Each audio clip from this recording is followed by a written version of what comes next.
मकर संक्रांत सण हा संपूर्ण राज्यामध्ये मोठ्या उत्साहात साजरा केला जातो. आपण पाहू शकतो की आज आपण 12 ज्योतिर्लिंगापैकी असलेल्या 5व्या ज्योतिर्लिंग या ठिकाणी पाहिजे मोठ्या प्रमाणे या ठिकाणी महिलांची वाण लुटण्यासाठी गर्दी झाली. आपण त्यांच्याशी बातचीत करणार नेमकं काय ताई काय सांगाल आज आपण वैद्यनाथ मंदिरच्या ठिकाणी पार्वती मातेच्या ठिकाणी वाण लुटायला आलात, काय सांगाल आज संक्रांत आहे?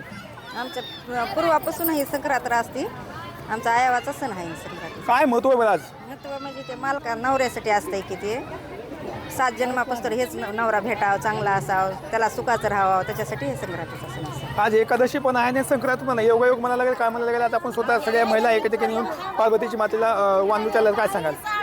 हा योगायोगच आहे, पण भारत संस्कृती ही आपली संस्कृती असल्यामुळे भारत संस्कृतीमध्ये जे जे सण आहेत ते आपल्याला साजरे करावेच लागतात. आणि हा वर्षातील पहिला सण आहे, तो गोडव्याने साजरा करतात. सगळ्यांना तिळगुळ द्या, गोड गोड बोला असं म्हणून सगळ्यांचं तोंड गोड करतात. ताई काय सांगा, तुम्ही मोठ्या उत्सवांमध्ये सजून नटून आला तर पार्वती मातेचे काय सांगाल?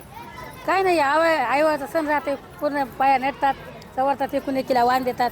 हे सण साजरा आहे हळदी कुंकाचा. काय मागितलं तुम्ही तुमच्या पतीसाठी काय मागितलं देवाला?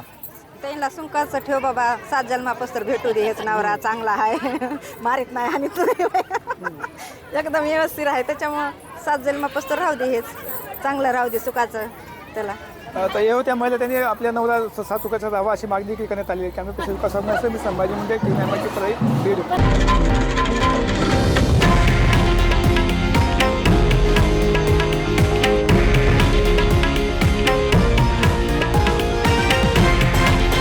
हे आहे देशातील नंबर 1 न्यूज नेटवर्क आणि आपण पाहत आहात TV9 मराठी, एकमेव.